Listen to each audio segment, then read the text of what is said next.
welcome to the Real CP Show. I'm your host, CP.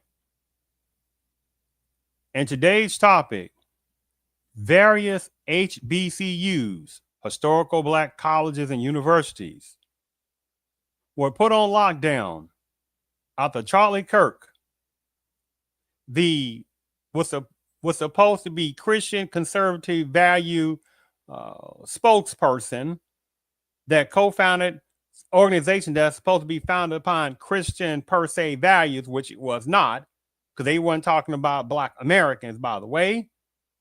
But when he was assassinated by a white on white criminality person, but at the same time, the animosityness of the scapegoating of Black Americans is demon-like. Because you're like, wait a minute, HBCUs that had nothing to do with Charlie Kirk being assassinated by a white on white criminality type person, but for odd, demon-like, generational, centuries-old type of nonsense, Black Americans are looked at as, how can we blame them? Right? And when I sit there and saw this, I was like looking at this like, huh? And I make this point, because it's not going to be a long show whatsoever, is the insultingness of this scenario, because HBCUs were started because of what again? Because of love, right? No, it was started as a necessityness because you had certain personnel within the predominate-based culture that did not want numbers of Black Americans to be in the same college as them, not because Black Americans were not smart than quite a number of personnel within the predominate culture, not that Black Americans were committing criminality left and right and they were scared. Nope. It was based upon that they thought that they were supreme or pseudo supreme over Black Americans. And the second of all, were many different reasons. And they had a hatred of demon likeness toward Black Americans on that. But at the same time, you got some fools that think that, oh my goodness, Black American people are just criminality type people, Black American people that just basically were just walking around doing nothing in America for the last 3 or 4 centuries, not doing nothing, right? And unfortunately, this is even diabolical when this is happening or coming from certain type of Black adjacent hollow tethers who know they are. I did a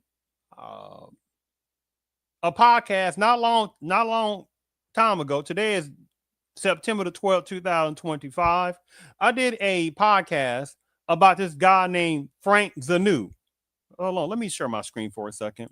Because again, this is not going to be a long,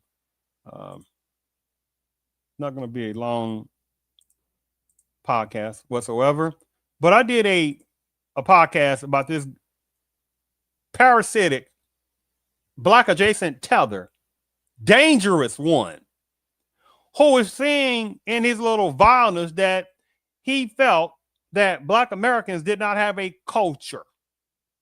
And then the sidebarness, he was even showing some hatred toward numbers of what's supposed to be some of his counterparts within certain parts of Africanism. But at the same time, himself fled, or should we say added, his parents fled from Benin because there were extreme tribalism, corruption that was going on, especially while he was still young, and they fled. And so as he grew up and stuff like that, right, and supremacist people, they utilize even Black adjacent tethers left and right even more. He was allowed to sit there and go different places and allowed to go to a very nice college. I think it was in Connecticut or one of those places up in New England, right? And most likely was able to go within the people of color, communities of color nonsense, right? Because it's like instead of shooting Black Americans, that should have been that place of him. However, personnel like very much to put Black adjacent tethers in various places, right? But I make this point when I did this when I did this podcast about Franck, very dangerous anti Black American Zanu, Beninese fleer, right? Full of tribalism himself, that again, he was saying that Black Americans basically have any culture. You like, what do you think HBCUs was about? And one of the first time HBCUs started in the early 1800s. So how can Black Americans not have a culture when they had HBCUs regardless, right? Because he is full of he's full of anti-Black Americanness, his poisonous mentality, right? Because he's jealous, like the numbers of Black adjacent hotter tethers, because he had to flee, right? But this, for anybody's interested, this is in the description. In the comments area. The second thing I want to sit there and show you was I also did, it's very important. Oh, that's not right now on that one. The other one that I have inside of the description on the podcast, give me a second here. Where'd it go? Well, this right here, very important as well. When I did this, HBCU wants to help Ukraine and international students out for free. Yes. Yes. Which was an insult because, again, supremacists utilize certain HBCUs now more and more now. They use them more and more. And the irony and the insulting is now you even have a lot more people of color, minorities, various other cultures, etc., Black adjacent hodders and fleers, etc., that now are going more and more to the HBCUs themselves off of Black pain. You have even a little bit slightly more of numbers of personnel with a predominate culture that are going to HBCUs. You're talking about the irony of that part, because that's mostly being nosy. Yes, but I did, like I said, a podcast on this one. Because it is the insultingness, right? That this HBCU or HBCU that participate in this, that want to help out Ukraine and international students out for free. But whereas that's a form of reparations, by the way, of helping some other person out like that, instead of helping out Black Americans first. I'm telling you, it is some diabolical stuff on that situation. And supremacists was laughing at those numbers of HBCUs who were sitting there doing that. How many numbers of Black Americans that would like to go to HBCUs too? They can't go there for free like that. You see how these games go. But I make this point in this podcast of Charlie Kirk, who was unalived by a violent white on white criminality type of demon.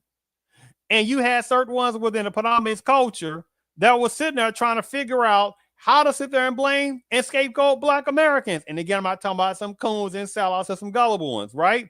But it was trying to figure out how to sit there and blame Black Americans for Charlie Kirk's unalivement by a demon white on white criminality type person. But you know, you are a messed up generational demon-like type personnel that do that, the one that applies to, right?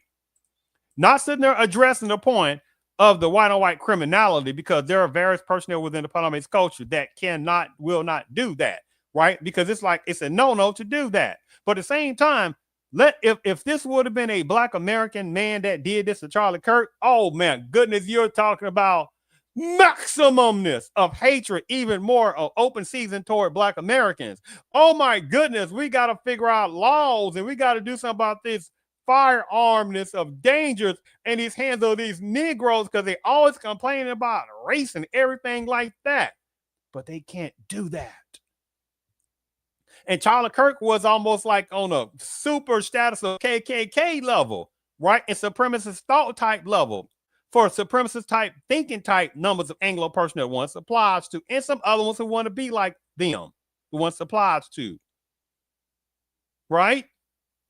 It was, and the thing about it is, it was like this again. Numbers of these wolves.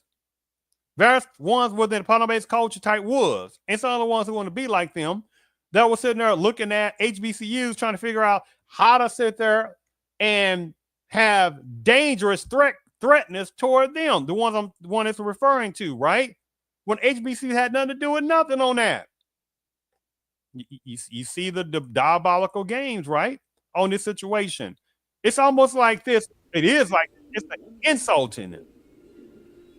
Bam. Because that's what they were sitting there. This is what these supremacist KKK type people, fence playing KKK type people, anti Black American ones in general. This is what they were sitting there doing when they sitting there talking about HBCUs and putting threats upon HBCUs, right? Trying to blame them for Charlie Kirk's unalivement when it had nothing to do with that. So let me go ahead and share my screen for this particular initial video. It's not going to be a long show whatsoever.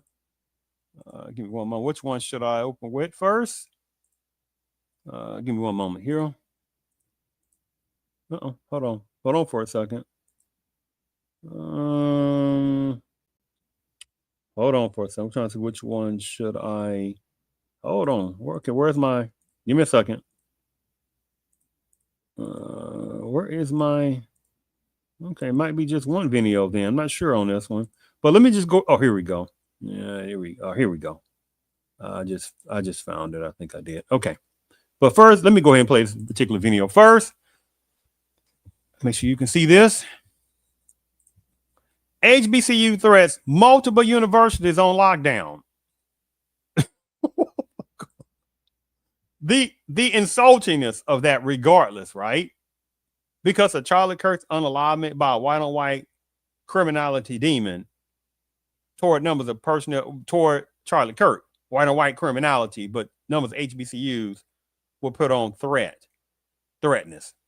I mean, the nerve and the irony of some of these little personnel within certain parts of Vietnamese culture is just demon-like.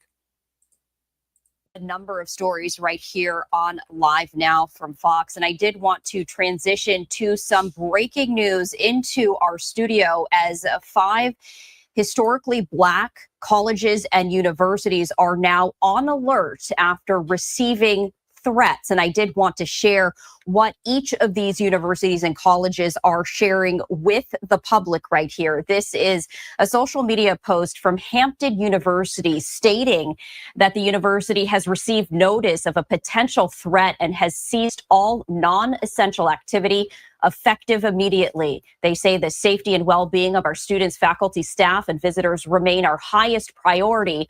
All campus activities and classes are canceled today and tomorrow to include all athletic events and activities, and campus community is encouraged to conduct any meetings and remotely. So we are continuing to follow this. We also have a number of other tweets that I did want to share with you.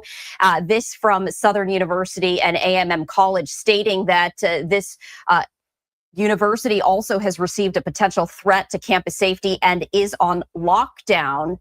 They say that the lockdown applies to the entire Baton Rouge landmass, which also includes Southern University Law Center, Agriculture Research and Extension Center, and the laboratory school. They say if you are on campus, you should shelter in place until further notice as the university. What? They should shelter in place until further notice? Do you know what kind of super level of threatness of that is? And all because of white on white criminality. And that guy was, I think, in his early 20s who did that?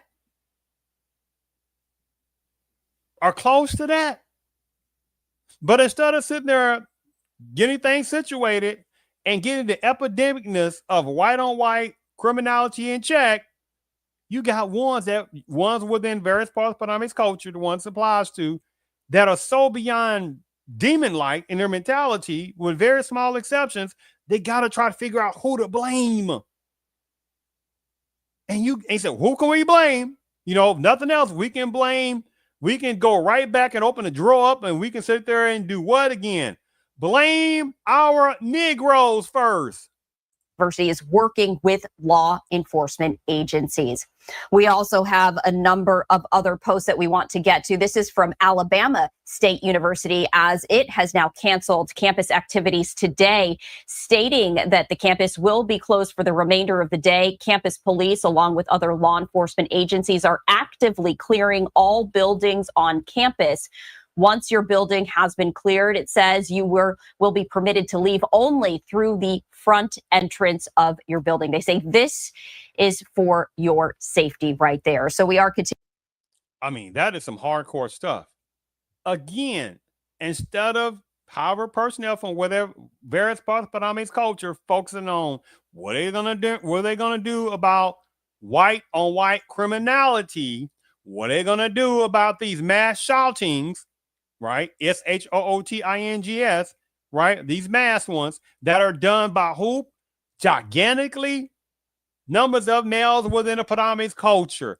And you got some ones that are so messed up, they don't even want to sit there and see that part, because it is a messed up part within, it's a DNA ingrained codedness of demon-like deflection tactics that is passed down for generations within certain parts of personnel within the predominate culture, the one this applies to. And unfortunately, even certain ones within Anglo-adjacent ones that hide behind the genericness of Angloism. That is a whole game in itself, right? On that. Continuing to follow a number of other ones, including Virginia State University, stating that this university has received a threat to campus out of an abundance of caution. VSU rather remains on lockdown. Please continue to check for updates. And this final one that I did want to bring in, this is from Bethune-Cookman University, stating that due to a potential threat to campus safety, as a precaution, the university is currently on lockdown. All classes have been canceled. Students should return to their dorm rooms and shelter in place. All faculty and staff should head home, and those not on campus should plan to work remotely. Safety, they say, is our first priority, and we will continue to provide updates.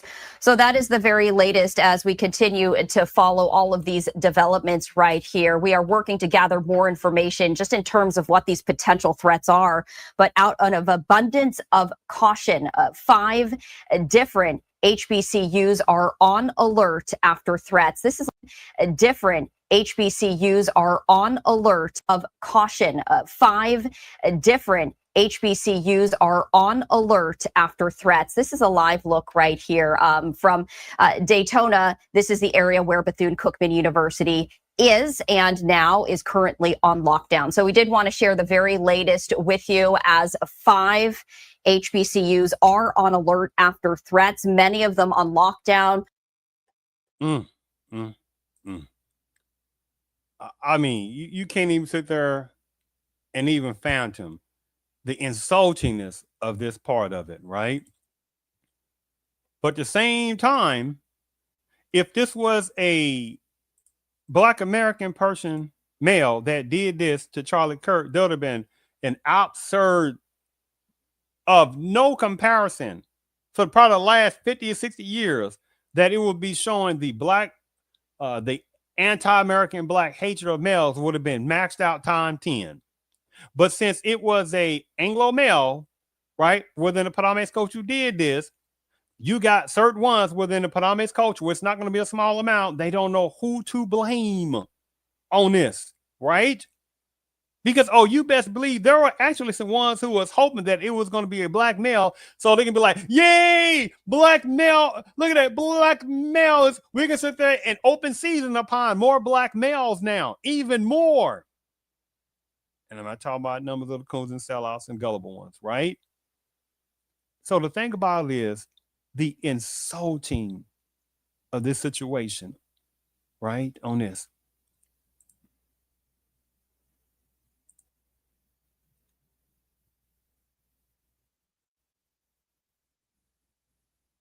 I should have known this thing was gonna do. My system did something. But anyway, we'll keep going. Look at this colored waiting room. This was going on still in the mid parts of the 1900s. One of the first HBCUs was started in the early 1800s. So 100 years later, that this was still going on within Americanism. This was still going on before many other cultures and backgrounds even existed in America. When one of the first HBCUs was started in the early 1800s, there was no such thing as many cultures and backgrounds being in America. The only three main people, cultures and backgrounds in America in the early 1800s, what we call white, whatever that's supposed to mean, because there's also white adjacent ones underneath there. You have what we call Native Americans, whatever that's supposed to mean, because there also was black natives at the same time. Because at the same time, you also had people that putting themselves on these rolls, paying $5, half a dollar, and call themselves basically Indians, the ones it applies to, right? They call them $5 Indians, half a dollar Indians, however it go. And you have black Americans. The only three major cultures that was going on in the early 1800s. So many other cultures did not exist. You would have not had even an inkling of pickling of various types of Hispanicism. In the early 1800s, when the first HBCU started in America, because again, many numbers of personnel with a predominant culture did not want to have black Americans right by them going to college because they did not want to compete against black Americans, right? Because the jealousy was still strong in the early 1800s as well. So at the same time, you did not have a pinkling or inkling of amount of what we call Asianism, whatever that's supposed to mean, because he said Asia, that is from a continent. Like modern day Asia, the continent of Asia is made up of dozens of countries. But by supremacists being buried, they just say Asia. You see how this game is going, right? And some of the first really sets of Asians that really started to come over, and that was a peakling, was around 1840, 1849 in California when the California gold rush happened. We started having a few types of Chinese personnel that was starting to kind of come over to various parts of America. They weren't coming through going what we call New York and Florida and South Carolina and North Carolina and Maine and Delaware and New Jersey and Connecticut and Rhode Island. They weren't coming on that side because that would have been a whole different geography in this, right? Because your numbers of Asians, a number of Chinese personnel would easily be able to come to America from the Pacific side, on the eastern side of America first, right? And again, that was only certain parts of Chinese personnel that was coming over on that. There was no such thing as Koreans pop out like that in the early 1800s. There was no such thing as Indians from India, Pakistanians, Afghanistanians, Iranians. There was no such thing as Armenians. Oh, wait a minute now. Armenians, what? Because Armenian is considered Asian. Iran is considered Asians. There was no such thing like that in the early 1800s, right?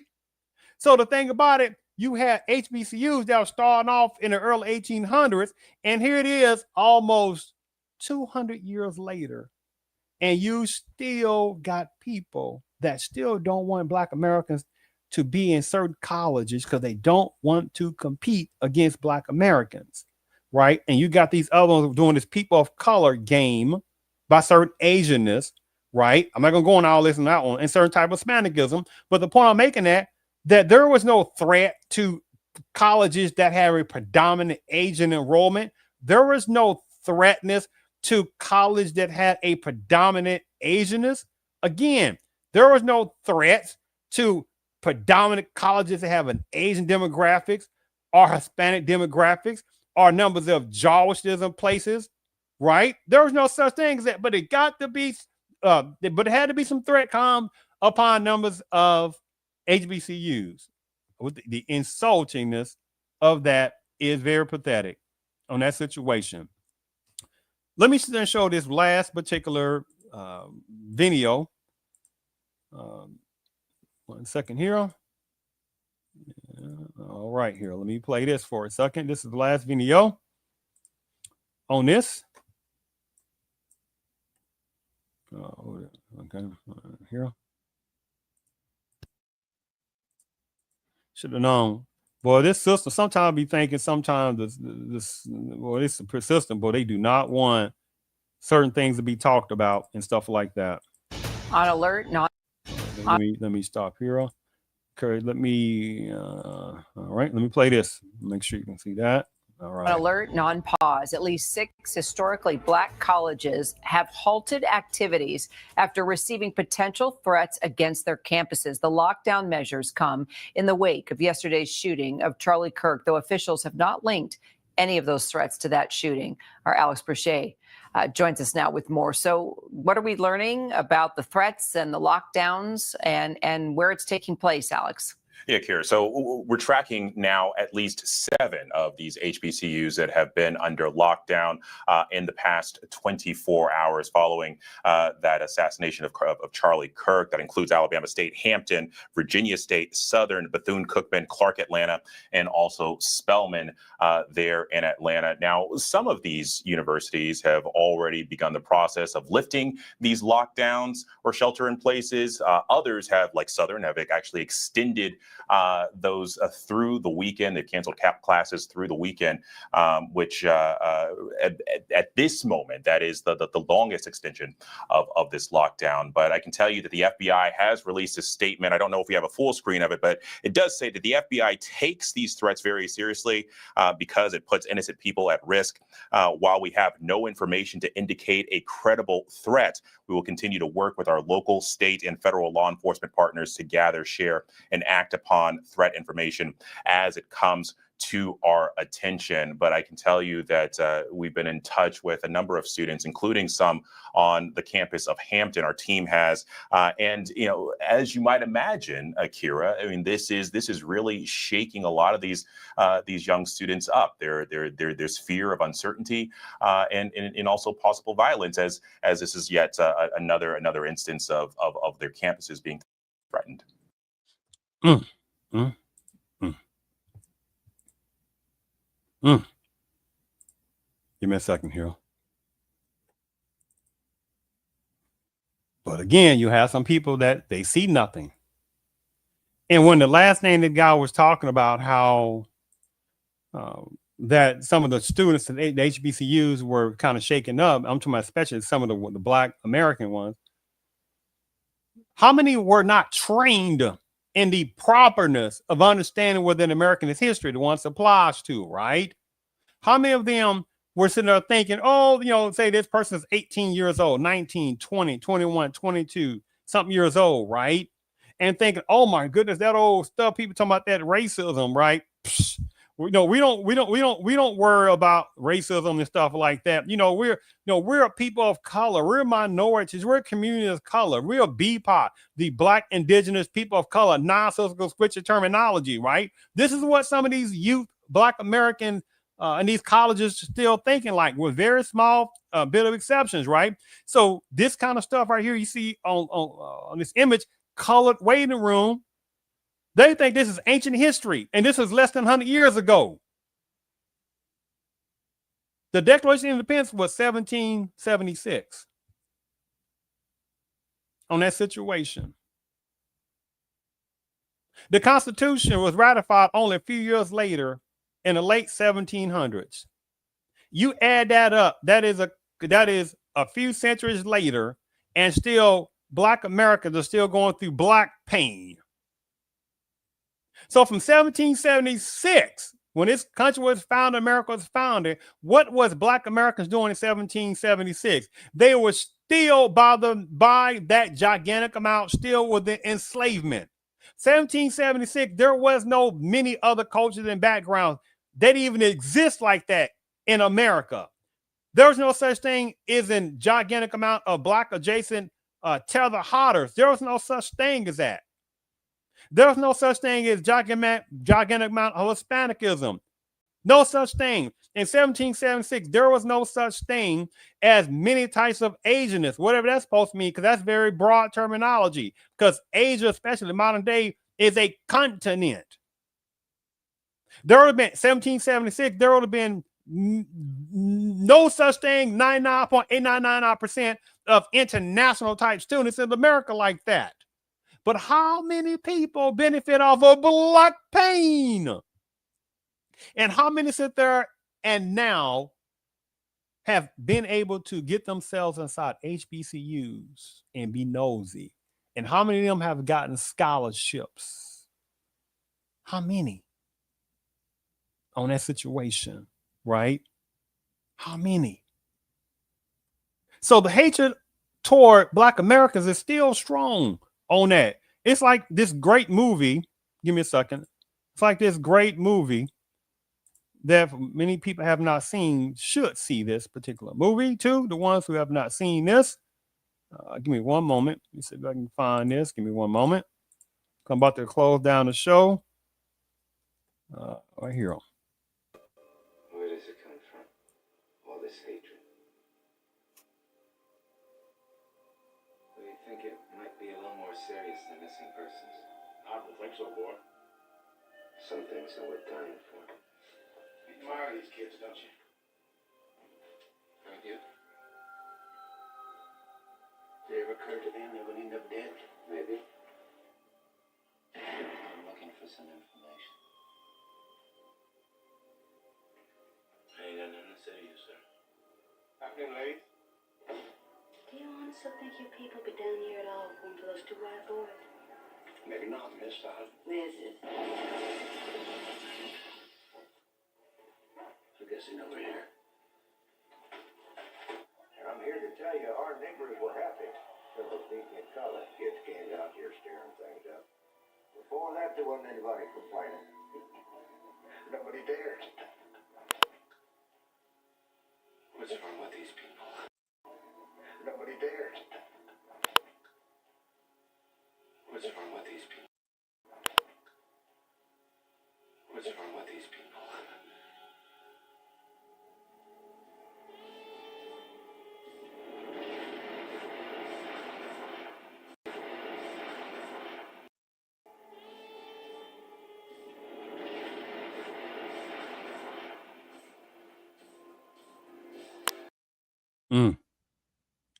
The great movie Mississippi Burning.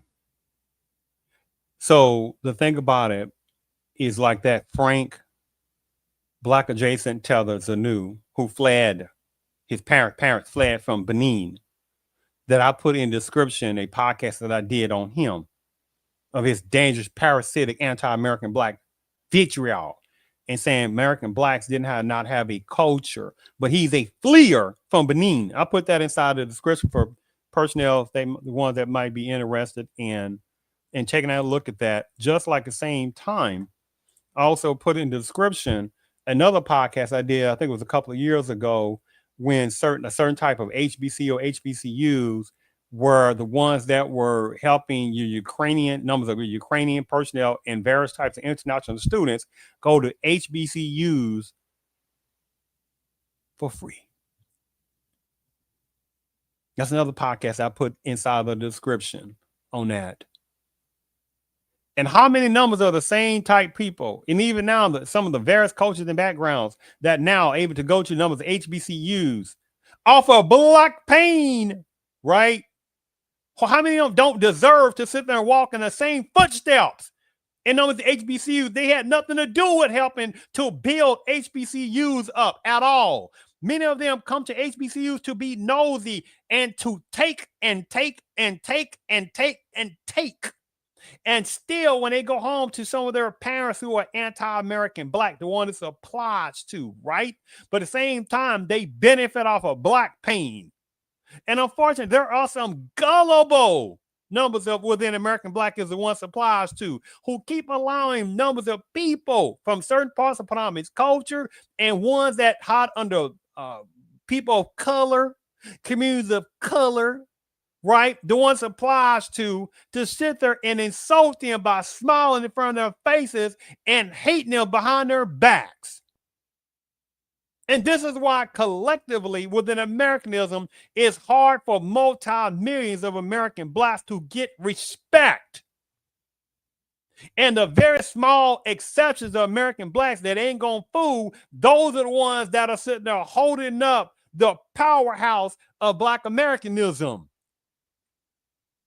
Right? But at the same time, Black Americans are told to get over the past. I don't think this looks like the past. This was less than 100 years ago. This was less than 60 years ago that was still going on. This is why I can't stand that little divisive word, silly word of colored. Who they calling colored back in the 1960s, which one a long time ago? They want to talk about numbers of personnel from the various parts of tribalism, various parts of Africa, because in the 1980s, which is about a couple of decades from the 60s, you're talking about it wasn't that many personnel from various parts of the African continent in the 1980s, which is a whole different topic in itself on that. So who are they talking about? They were talking about Black Americans on this situation. So the last thing I want to sit there and show before I close this out. Give me a second here. I mean, the insultingness. Hold on. Let me see if I can find this first. Hold on. Give me a second. Give me one moment. See if I can find this. Give me one moment. I think I found it. This is the last thing I want to sit there and show before I close out the show. Beside the HBCUs, numbers ones that have gotten put on lockdown because of a threatness of numbers of people within higher sections of the predominate culture that however personnel did that out of demonism and trying to figure out who to blame. Because for so long, with however different things were happening within Americanism, they tried to figure out who could they blame on that. Right? And the number one personnel they were able to sit there and find to sit there and blame as a scapegoat was Black Americans, not people of color, not minorities, none of that kind of stuff, not Hispanicism, not Asianism. Again, what that's supposed to mean, because those are broad terminologies, right? But Black Americans. So it is insult that Charlie Kirk was unalived by White On White Criminality, and you got some personnel that's trying to sit there and figure out how to blame Black Americans. I mean, the freaking nerve of that on that situation. So let me finish playing this on this. Oh, this is not. Oh, by the way, I don't want to play this, but I won't think about playing this. But look at that. That's a Confederate flag. These things were still going on in the 1960s. That's not a long time ago. That was after World War I that these Confederate flags that are hatred symbols. This was going on after World War II in the 1940s. 1940 or 1945, this Confederate flag was still showing its hatred. In the Vietnam War in the early 1960s, numbers of personnel within various parts of Benin culture, the one supplies to, they still were talking about showing this right here, this Confederate flag. And in 2025, there are still numbers of personnel within certain parts of Benin culture that still represents this Confederate flag, which has nothing to do with states' rights, but everything to do with hatred and symbolism against American Blacks on this situation. But that's not the video I want to show lastly on that, because American Blacks are told to forget about the past. And again, I'm not talking about some, I think this is it. There we go. But American Blacks collectively are told to forget about the past while other people can talk about the past. Right? So that goes, right? See, no one better not tell however numbers of George personnel, whatever that's supposed to mean, right? You better ever say anything or talk badly about that Hotler man, what he did to anyone going all that. You better not tell people from that, forget about the past. You better not, because they call you anti-Semitic, and numbers of personnel that don't know piece of history don't even say, what does an anti-Semitic person look like, since Semitic means languages? And then you ask the question, who was the original Semitic type people? But, that's another whole different story in itself. But again, Black Americans are told to forget about the past. Even though the past is still every day. HBCUs was one of the first sets of HBCUs that started in the early 1800s. So almost 200 years later, right, you still got numbers of HBCUs, right? I mean, not as many as before. And unfortunately, there are certain types of HBCUs that are opening themselves up more into people that are infiltrating HBCUs, including various part personnel were then black adjacent hotter tethers who sit there and hot under the skin of black, but the ones who can't stand black Americans, okay, they had to flee from various parts of Africa and some other places, but they're hot under the black banner, right? And if they don't have an accent or a certain name, then sometimes it's hard to sit there and differentiate sometimes, but there's phenotypeness that you can say, yeah, that's not black American and stuff like that. Black Americans mean lineage based, by the way, because there are some foods that sit there trying to say, well, some people got some white in them. Shut the up on that part on that, right? I'm talking about the ones that applies to this. Black America is not some piece here and piece there. It is collectiveness of black Americanism that goes back to the 1800s, right? See, it's interesting that black Americans that have some Anglo-ness in them, they don't walk around saying, well, I'm Anglo, because people in various parts of predominant culture be like, no, you're not. You're not white, so don't you ever think about putting that down. But at the same time, how many times were some small number of black Americans that have some Anglo-ness within their parts in a generation that, especially this is achievements, and you look up certain type of achievements on the ones applies to, and people start trying to add in, oh, they got some Caucasian, black American, or they got some English in them, or they got some German in them. You see how this game goes, right? It's a game in itself on that. But this is like, but when it comes down to sit there and black pain, oh, they disappear on that part. They don't have anything to do with blackness then. Who walked out of the Democratic convention formed their own party. The Southern revolt against President Truman reaches its climax at Birmingham under the states' rights banner. The so-called Dixiecrats nominated the South Carolina Governor Strom Thurmond as their presidential candidate. There's not enough troops in the army to force the Southern people to break down segregation and admit the Negroes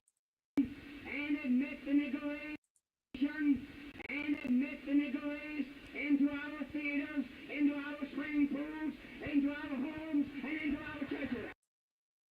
I'll make that point. This was in the 1940s by the super segregationist Strom Thurmond out of South Carolina, who was a congressional personnel for many years, and he was a super segregationist, vile, anti-American black hatred filled demon. And so in the 1940s, when he was relaying this demonic speech of his, HBCUs were still going on in the 1940s. So there still was a gigantic need for HBCUs in the 1940s.